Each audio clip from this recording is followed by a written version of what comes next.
Urgente, Crimea vuelve. Sebastopol cae y la noche es una pesadilla. Nuestras fuerzas especiales inician la operación final para liberar la península. El puente de Crimea tembló. Los rusos no esperaban semejante infierno. Escuadrón secreto de EEUU. En Kiev, haces vengando a Ucrania. Fuerzas aéreas de la OTAN en combate, armada secreta y cazas listos contra Moscú. Caos en el Kremlin tras el avance récord de fuerzas especiales. Represalia fulminante. Los nuestros lograron lo imposible.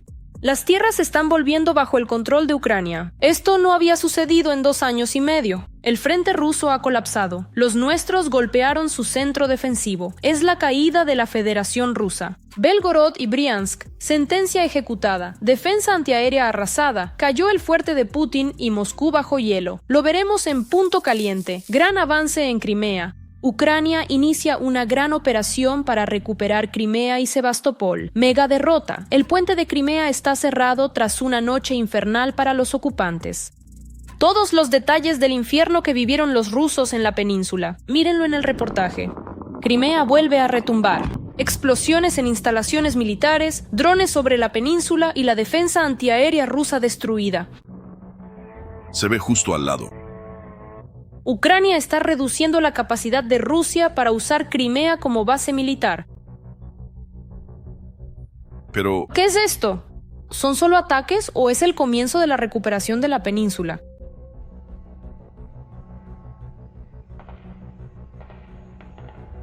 La noche del 17 de febrero, el gobernador de Sebastopol reportó uno de los ataques más largos contra la península. Se cerró el puente de Crimea con cientos de autos y trenes varados. No ha habido ataques aleatorios contra Crimea desde el 22. Todas las operaciones han sido planificadas y cuidadosamente pensadas. Y ahora, cuando se llevan a cabo ataques contra objetivos en Crimea, los consideramos más en el contexto del primer escalón de defensa para los objetivos a atacar en el Cáucaso. En plena infraestructura militar rusa, un almacén de Iskander en Pasechnoe fue destruido por fuerzas especiales de Ucrania. Por un lado, existen ciertos objetivos de carácter fijo, que se encuentran bajo una vigilancia rigurosa y constante, y son los que suelen sufrir el mayor impacto. Por otra parte, también nos encontramos con otros objetivos que son de naturaleza móvil y son de tipo temporal. Calcularlos. Planificar una operación y ejecutarla con precisión es la tarea más difícil. Primero un destello, luego una columna de humo. Durante la semana pasada, los fantasmas atacaron un complejo de misiles y cañones antiaéreos. El Pantsir S-1, el sistema de radar Nevo-U y la lancha de desembarco Bk-16. Ahora todo eso no es más que chatarra, lo que queda de tan valiosa tecnología rusa. El sistema de vigilancia de la situación en superficie y aérea es un elemento clave para la conciencia situacional en el mar y en el aire. Por eso, las estaciones de radar son los principales objetivos. Primero están las estaciones de radar, en segundo lugar vienen los complejos de defensa antiaérea y después sigue la ruptura de la defensa. Ya ni los aeródromos protegidos de Crimea frenan al ejército ucraniano. Esta vez, el 20 de enero, el aeródromo de Dzhankoy fue atacado, o más precisamente, su edificio de control de tráfico aéreo. Pero eso no es todo, porque anteriormente en el aeródromo de Sebastopol se destruyó equipo por valor de cientos de millones de dólares. En particular, un avión de transporte ruso, que simplemente estaba allí esperando, hasta que un dron ucraniano llegó hasta él. Crimea es una base militar clave y un centro logístico para las tropas rusas. Y es precisamente desde allí desde donde más a menudo se lanzan ataques contra Ucrania. La aviación es importante para ambas partes. En primer lugar, la aviación funciona como un elemento de defensa antiaérea, es decir, como el primer escalón de defensa aérea del enemigo. En segundo lugar, y probablemente incluso en primer lugar, son esos rusos agresores que destruyen nuestras ciudades. Reciben lo que se merecen. Bajo los ataques de la defensa antiaérea están los radares, aeródromos, bases militares y equipos navales. Esto ya no es una acción aislada, sino un debilitamiento sistemático de la infraestructura militar rusa en la península. Mientras los ocupantes rusos desde nuestro Crimea ocupado ataquen a nuestra Ucrania, es totalmente natural que ellos reciban una respuesta adecuada. Otra cuestión es que Rusia, por alguna razón, no protege de manera muy activa ni siquiera su equipo y objetos militares más importantes. ¿Acaso la defensa antiaérea sin análogos no está funcionando? Están retirando sistemas de Kamchatka, de Sajalín, de Primory, complejos que estaban en servicio de combate, y los llevan a nuestro Crimea. Los despliegan. Mientras los transportaban, nuestras fuerzas de defensa lanzaron un ataque. Aquí los trajeron, se desplegaron y ya nos preparamos para el siguiente ataque. Entonces, primero hay que destruir los nuevos uniformes árticos para que el ataque sea exitoso.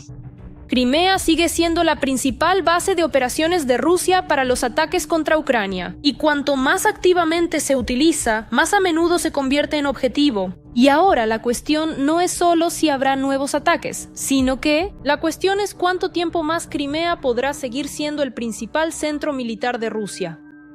Fuerzas especiales de EEU entran en Ucrania, una armada aérea. Cientos de cazas arrasarán el Kremlin. El escuadrón de EEU y la OTAN ya sobrevuela Ucrania. Haces estadounidenses vengan a Kiev. Esto era lo que más temían en Moscú. Todos los detalles, véanlos.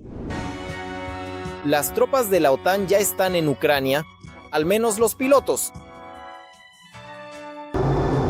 Así, la publicación Intelligence Online, citando a sus fuentes, afirma que en Ucrania se ha creado todo un escuadrón de pilotos extranjeros que ayudan a las Fuerzas Armadas de Ucrania a repeler ataques aéreos y prácticamente a diario derriban misiles y drones.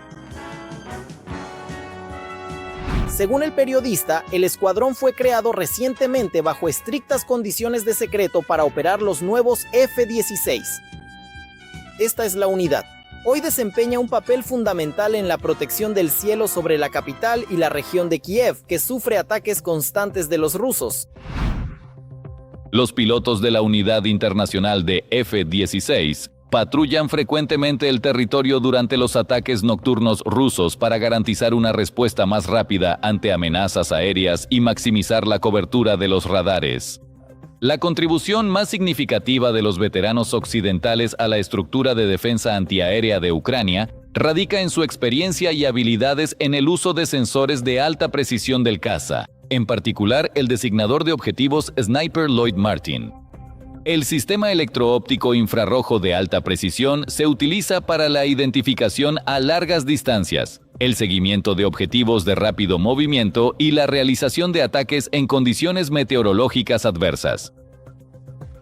Cabe destacar que se trata específicamente de veteranos y no de pilotos en servicio activo del ejército.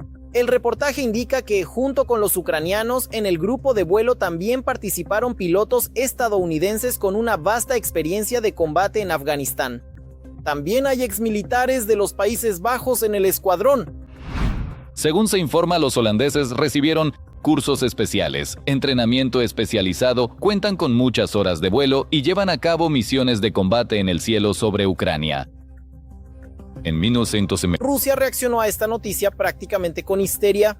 Inmediatamente, los portavoces declararon que esto es una violación de todas las normas y reglas. Sin embargo, el hecho mismo de que haya militares extranjeros al servicio de las Fuerzas Armadas de Ucrania cumple con todos los acuerdos internacionales. Esto es normal. Esto ocurrió prácticamente también durante la Segunda Guerra Mundial. Y no solo cuando se utilizaban pilotos. El escuadrón polaco estuvo en Gran Bretaña y no solo allí. Es decir, es un enfoque normal cuando se utilizan pilotos de esta manera. Personas que están dispuestas a ayudar a Ucrania. Los pilotos de Estados Unidos y Países Bajos no se unieron al ejército ucraniano, sino que firmaron contratos de 6 meses. Estos pueden prorrogarse si lo desean. También hubo reacciones a la noticia en Ucrania. El portavoz de las Fuerzas Aéreas informó que la información sobre el escuadrón extranjero son solo rumores, aunque no desmintió directamente la noticia de los periodistas. Por su parte, señaló que los mejores resultados en el cielo ucraniano los demuestran precisamente los pilotos ucranianos. Quiero decir que en nuestro cielo vuelan nuestros pilotos y muestran tales resultados que los extranjeros simplemente se sorprenden. ¿Qué tan hábil y eficazmente se pueden utilizar los modelos que nos han proporcionado los países amigos para nuestro armamento? Cabe señalar que la efectividad en el derribo de objetivos enemigos por parte de la aviación ucraniana realmente ha aumentado. No se sabe si esto está relacionado con extranjeros a los mandos de nuestros F-16, pero en la noche del 17 de febrero, durante un ataque masivo de la Federación Rusa, nuestra defensa antiaérea mostró un resultado fenomenal. Fueron destruidos 20 de 20 misiles J-101, 4 de 4 misiles Iskander y más de 360 drones. Nuestros pilotos realizaron su labor, especialmente en aviones extranjeros. Esto se refiere a los F-16, así como a los Mirage. Hoy, una cantidad significativa de misiles fue destruida precisamente por medios aéreos, como se dice, mediante la interceptación por cazas. Los analistas afirman que estos resultados pueden estar relacionados precisamente con la aparición de especialistas occidentales, quienes llevaron a un nuevo nivel tecnológico el uso de los cazas ucranianos. Y al mismo tiempo permitieron utilizar toda la flota de aviones que antes permanecía inactiva por la falta de pilotos. Represalia fulminante. Los nuestros avanzaron en el frente, agotaron al enemigo y recuperaron un territorio récord. El Kremlin está conmocionado por el ritmo, el mayor avance en 2 años y medio. Los defensores ucranianos lograron lo imposible. Esto es solo el comienzo. ¿Se convertirá este ritmo récord en la nueva realidad de la guerra? Mirar. La semana pasada, Ucrania logró su mayor éxito en el campo de batalla en 2 años y medio. Desde el miércoles 11 de febrero hasta el domingo 15 de febrero, las Fuerzas Armadas de Ucrania lograron recuperar 201 kilómetros cuadrados. Así lo informa el Instituto Americano para el Estudio de la Guerra. El territorio recuperado es prácticamente igual a las conquistas de Rusia durante todo diciembre. Una de las principales razones es que el ejército ucraniano aprovechó los problemas de comunicación de las tropas rusas. Estas contraofensivas ucranianas probablemente aprovechan el reciente bloqueo del acceso de las tropas rusas a Starlink, lo que, según afirman blogueros militares rusos, está causando problemas de comunicación y control en el campo de batalla. Instituto para el Estudio de la Guerra. Ucrania logró recuperar el control de pequeñas localidades a lo largo de los ríos Yanchur y Gaichur, en las direcciones de Alexandrovsk y Guliápol en la región de Zaporilla. Esta es la mayor extensión de tierra recuperada por las Fuerzas Armadas de Ucrania en un periodo tan corto desde el inicio de la contraofensiva en junio de 2023. Esta operación, al parecer, se le está dando una importancia bastante grande. Esto sigue sin ser una contraofensiva, sino una operación ofensiva a escala operativa táctica. Y allí se han trasladado fuerzas importantes. Durante las contraofensivas, las Fuerzas Armadas de Ucrania lograron avanzar de 5 a 10 kilómetros hacia el interior de la zona gris y recuperar el control sobre 12 aldeas en la parte oriental de la región de Zaporilla. La fuente Deep State informa sobre una caída general en el ritmo de avance del ejército ruso en Ucrania, alcanzando el mínimo de los últimos 10 meses. Así de lento. Rusia no ha avanzado en Ucrania desde principios de abril del año pasado. Menos de 36 kilómetros cuadrados en una semana. La última vez que el ejército ruso capturó territorio en Ucrania fue en la semana del 31 de marzo al 6 de abril del año pasado, según el mapa de Deep State. En ese entonces, según el proyecto, Moscú tomó el control de 24 kilómetros cuadrados de territorio ucraniano. Agencia de noticias. Hemos logrado desarrollar con éxito todas las capacidades necesarias para infligir daños de una magnitud extremadamente considerable a las diversas agrupaciones de tropas rusas y así poder atacar de forma directa las retaguardias operativas del enemigo, a distancia a 20, 30, 40, 50 kilómetros de la línea de contacto de combate, y esto lleva al agotamiento de las tropas del agresor en ciertos sectores del frente. Además del cambio de situación en el frente y de tomar toda la iniciativa, las fuerzas ucranianas están lanzando ataques constantes contra las refinerías rusas, en la parte trasera del territorio del agresor. En la noche del 17 de febrero, se llevó a cabo un ataque contra la refinería de petróleo Ilsky en la región de Krasnodar. La refinería de Ilsky es una de las mayores empresas de la industria petrolera en el sur de la Federación Rusa y desempeña un papel importante en la producción de productos petrolíferos y en el abastecimiento del ejército ruso. Estos constantes ataques a las refinerías de petróleo están destruyendo, de hecho, la economía del agresor. Los éxitos en el frente y los ataques a las refinerías son buenas cartas sobre la mesa de negociaciones. Y al parecer la administración de Trump está cansada del Kremlin y está dispuesta a aceptar la posición de Kiev en las negociaciones. Otro as bajo la manga es la flota en la sombra de la Federación Rusa. El asistente del presidente de la Federación Rusa, Nikolai Patrushev, ya dice abiertamente que si no se firma un acuerdo de paz en un futuro próximo, los ataques a los petroleros solo aumentarán. Según los datos disponibles, estas acciones se intensificarán. Los ataques a nuestros barcos y cargamentos se volverán más frecuentes. Nikolai Patrushev, asistente del presidente de la Federación Rusa. Así que ahora se ha creado una excelente situación para cambiar el rumbo de las negociaciones a favor de Ucrania y lograr la paz en los términos de Kiev. Colapso total. Belgorod y Briansk caen. La defensa rusa fue destruida. Moscú está histérica. La fortaleza de Putin se resquebraja. Nieve apocalíptica cubre la capital. Sus tierras se vuelven zona de supervivencia. Mirar. Las ciudades fronterizas rusas quedan sumidas en la oscuridad en masa. Y toda Rusia los sigue. Putinka, te enojarás. Pasemos bajo la linterna. La región de Belgorod fue una de las primeras en sufrir apagones. Belgorod vive actualmente en un estado de apagón permanente. Los nuevos ataques solo agravan aún más la difícil situación. La noche del 16 de febrero no fue la excepción. Drones atacaron la central termoeléctrica local y sumieron de nuevo a la región en un apagón. Grabamos en resumen esto de aquí, lo de Roble. No hay luz en absoluto. Todo lo que retumba son los generadores. Si en la ventana de alguien hay luz, es por los generadores. Belgorod, ahí está Belgorod. Allí no hay luz en absoluto. La falta de luz no es el único problema. De los habitantes de Belgorod, la calefacción y el agua ahora también son un lujo. Hace apenas una semana se anunció una evacuación masiva en Belgorod. La ciudad estuvo al borde de quedarse sin calefacción. Además, el gobernador de la región de Belgorod, Gladkov, ya advirtió: no hay que esperar agua caliente hasta abril. Entendemos que las viviendas de la ciudad de Belgorod, que están conectadas al sistema centralizado de calefacción, no podrán recibir agua caliente hasta el final de la temporada de calefacción. Pero ahí Gladkov no fue del todo sincero. Los habitantes de Belgorod sí tienen agua. Eso sí, en la calle. Cada vez más y más fuerte. Mira, incluso esto lo arrastra, lo levanta cada vez más y más fuerte. Mira, pronto van a quitar al perro, lo están preparando. La noche del 16 de febrero, Briansk tomó el relevo de Belgorod. Las autoridades locales declararon que derribaron más de 170 drones sobre la región de Briansk.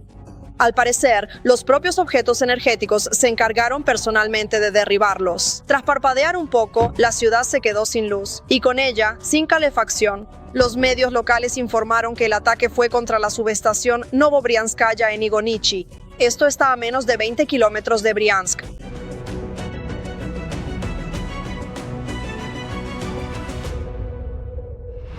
Por este tipo de movidas, los rusos deberían agradecerle a Putin, y ni siquiera se trata de la venganza de los ucranianos, sino simplemente de agradecerle por haber iniciado la guerra. Quisiera aclarar las cosas de inmediato. No hay ninguna venganza.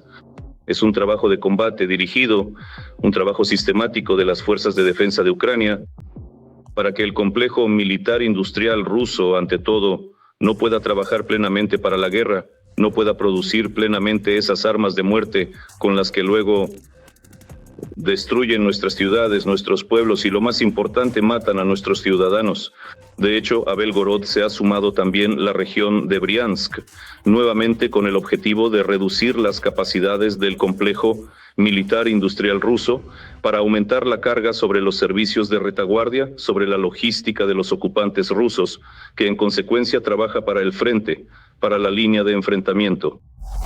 Además, con los ataques a la infraestructura energética, las fuerzas de defensa han puesto al mando ruso ante un dilema. La defensa antiaérea rusa se está reduciendo cada vez más, lo que significa que Rusia tendrá que elegir a quién proteger, que es más importante, Briansk, Belgorod o el frente. Además, los ucranianos no atacan la infraestructura energética del enemigo de manera caótica. En todo esto hay una estrategia. Si hablamos de la infraestructura energética, por ejemplo, los ataques se dirigen, por ejemplo, a los autotransformadores. La reparación de estos, por ejemplo, lleva de 6 a 12 meses. ¿Qué implica esto a su vez?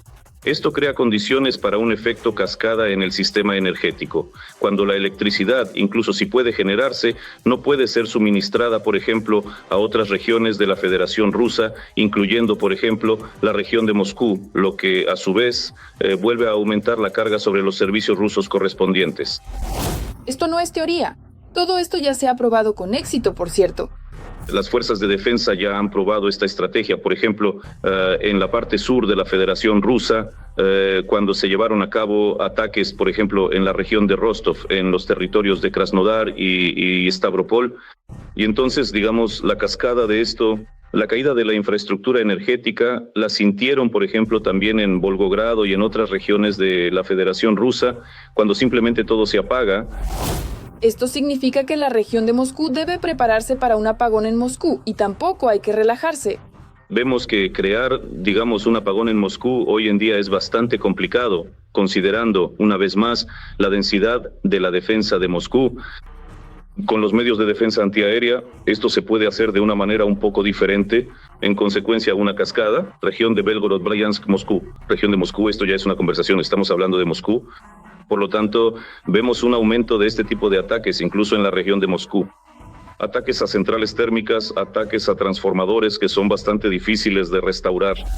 Además, las heladas avanzan hacia la capital del país terrorista y en Moscú, incluso sin huelgas ni apagones, las calles y los puentes se han convertido en una carrera de obstáculos.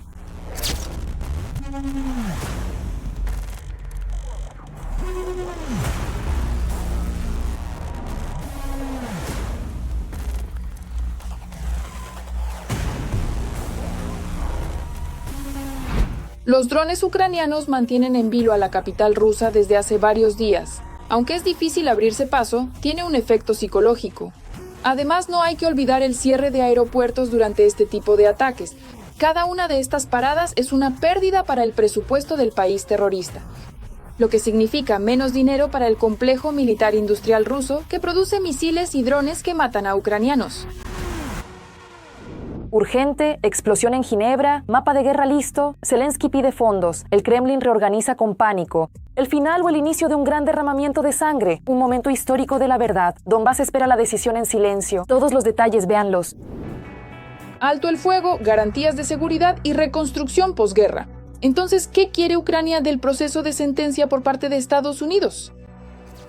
El primer paso de estos, según Zelensky, son garantías de seguridad confiables que Trump debe proporcionar sin concesiones a los Putins, porque estas garantías de seguridad deben provenir de Estados Unidos. El segundo paso, según Zelensky, es la necesidad de asignar fondos para la reconstrucción de Ucrania después del final de la guerra ruso-ucraniana. Y el tercer paso es el alto el fuego en el frente ruso-ucraniano. Según Zelensky, Trump debe presionar a Putin para que acepte un alto el fuego y detenga las hostilidades. Hasta ahora, una de las cuestiones clave que no ha mostrado avances sigue siendo la cuestión territorial. Lo mínimo que quieren es el Donbass, la región de Donetsk, pero al 100%, para poder venderlo como una victoria ante su sociedad. Quizás ni siquiera para la sociedad, porque a veces pensamos que se trata de la sociedad, pero puede que sea para sí mismo. Es una victoria para él mismo. No estoy seguro de que él piense en cómo vender algo a la sociedad, porque puede hacerlo en cualquier momento. Lo ha hecho durante los últimos 30 años. Por eso no podemos simplemente retirar las tropas de nuestro territorio o intercambiar territorio, un pedazo tras otro. Es algo realmente loco. Por eso no se trata solo de territorios.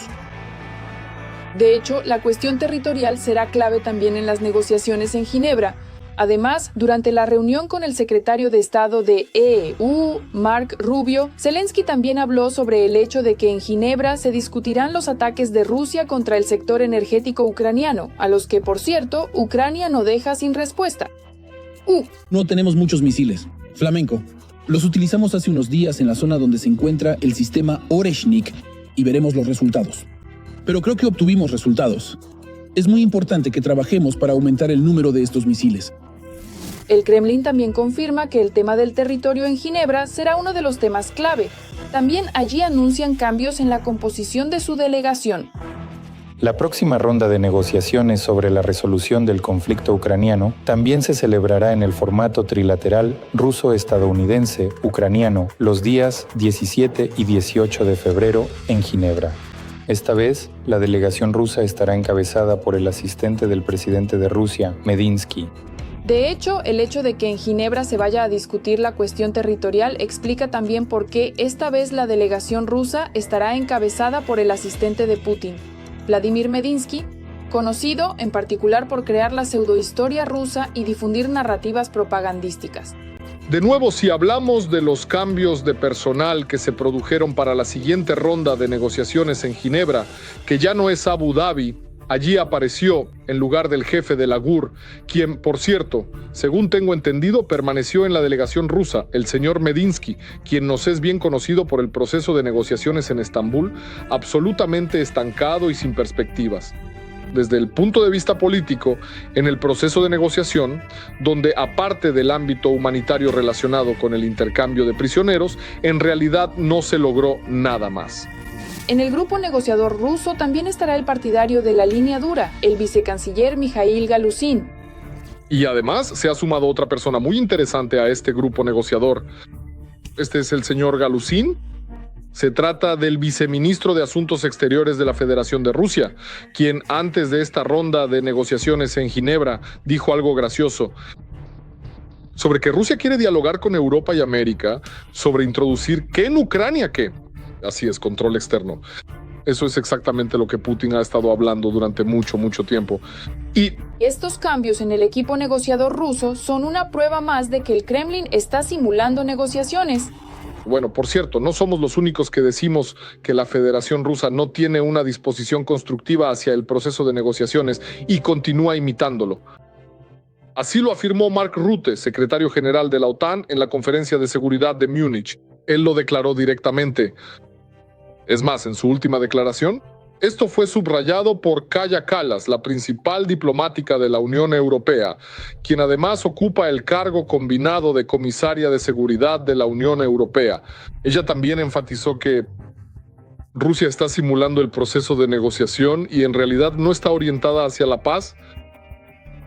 Esto lo demuestran sus declaraciones y lo que dicen en el espacio público. ¿Se debe esperar un progreso significativo de la reunión en Ginebra? La pregunta es retórica, ya que, a pesar de que el proceso de negociación ya no se ve como hace algunos años, en el Kremlin se mantienen firmes en los temas clave y buscan un control total. Sobre Ucrania. Explosión dentro de Rusia. Los rusos atacan a los migrantes. Rusia está a punto de estallar. Los enfrentamientos entre rusos y no rusos estallan uno tras otro, convirtiéndose en una reacción en cadena. El odio fluye como un río. Rusia está al borde de la guerra civil. Mirar. Están buscando enemigos nuevamente en Rusia. Esta vez, no en algún lugar lejano, sino en patios, mercados y obras de construcción. Migrantes, no rusos, etc. Espere, grabe esto. ¿Qué clase de registro es este? ¿Alguien? ¿Acaso golpeó a alguien? ¿Él no golpeó? ¿Él no hizo nada? Él simplemente no hizo absolutamente nada. Videos de redadas y peleas callejeras aparecen en Internet. Casi todos los días. Las cosas en Rusia van de mal en peor, así que hay que encontrar un culpable. Los primeros culpables son, respectivamente, Ucrania, Europa, la OTAN y todos los demás que están atacando a Rusia. Pero ya sabemos, todos ellos han atacado a Rusia y ahora Rusia está luchando contra ellos. Pero aún así, eso no es suficiente y hay que encontrar también algunos enemigos internos. Por supuesto, hay enemigos internos, toda esa oposición liberal, agentes extranjeros y demás, pero la mayoría de ellos ya se han ido. Un papel aparte en todo esto lo juegan los activistas sociales. Por ejemplo, la llamada comunidad rusa. Ellos lo llaman restablecer el orden. La comunidad rusa son simplemente personas comunes. Son simplemente rusos comunes, trabajadores que durante el día trabajan en fábricas, en organizaciones y por la tarde, en su tiempo libre después del trabajo, se reúnen para básicamente mantener el orden público en las calles porque no hay suficientes policías. Pero más a menudo, estas redadas parecen una casa de aquellos que son diferentes y hablan con acento. Recientemente publicamos un video titulado Nacionalista ruso. Le habla de manera grosera a un musulmán. Tú, esclavo ruso. parecía que esa persona formaba parte de la comunidad rusa. Pero tan pronto como la comunidad se enteró de que estaban buscando a uno de sus miembros, inmediatamente anunciaron que ahora buscaban al propio chico que quiso defender a su hermano. La comunidad rusa ha puesto una casa sobre mí, pero... ¿De dónde sacan estos autoproclamados guardianes del orden tantos poderes? Por ahora está permitido. Es decir, una vez más, las autoridades consideran que es una forma conveniente de canalizar el descontento, de liberar presión y cosas por el estilo. Pero, por cierto, ni siquiera importa mucho si eres un recién llegado de la India o local de Bashkiria, Chechenia o Tartaristán. Todos sienten la presión. Ahora van abiertamente contra los chechenos. Primero las redadas, ahora el fuego. El café Cocina Chechena 95 en Ramenskoye fue quemado hasta los cimientos. En el video, el momento del incendio provocado. Los propietarios lo dicen claramente. Esto es obra de la comunidad rusa, de quienes llevan tiempo presionando a los musulmanes. Esto, ¿sabe? Es algo subconsciente, sí, el miedo de la gente hacia otros, hacia personas que no se parecen a ellos. Otra cosa es que supuestamente vivimos en el siglo XXI, en una época ilustrada, y cuando suceden cosas así, que ya terminaron, al menos en el siglo XX, o incluso antes en algunos lugares. ¿Qué nos dice esto? Esto nos dice que la Rusia de hoy ha caído en una profunda, yo diría incluso en parte, en una Edad Media. Y lo importante es que la retórica sobre los migrantes no solo proviene de la gente, sino también de los diputados. Pero el gobierno ha abierto las puertas para reemplazar al pueblo, para que aquí lleguen millones, luego otros millones y después esos millones, como resultado de que aquí se reproducirán y multiplicarán, se conviertan en decenas de millones, sí, y poco a poco ocuparán todo el espacio vital. Como dijo el senador Klishas, no vivirán con nosotros, sino en lugar de nosotros. Y aquí es donde está la paradoja. Mientras en la televisión asustan con los migrantes, la economía sin ellos simplemente no funciona. ¿Qué hacer? No hay nadie para trabajar. A todos los mataron en la guerra, ¿y quién va a trabajar? Por eso sí, claro, traen migrantes a unos, luego a otros. Antes traían migrantes de Asia Central, ahora van a traer de la India. Supongo que piensan que esto es algo nuevo, algo inusual. Es más, habrá aún más migrantes. De hecho, Rusia también ha acordado atraer mano de obra de Afganistán. ¿Y qué importa si a los rusos les gusta o no? ¿Es esto seguro para el país? Al fin y al cabo, simplemente es rentable. El desprecio por todas las reglas, empezando por la propia población, lleva a que, por supuesto, nadie piensa en su propia gente. Pero hay que trabajar. ¿Y qué se puede hacer? Entonces traeremos a quien nos resulte el más barato. No porque sea bueno o malo, sino porque nos costará lo menos posible. Y por supuesto, el pobre Afganistán, donde la gente realmente vive en condiciones muy, muy pobres, probablemente de allí sea barato traer trabajadores.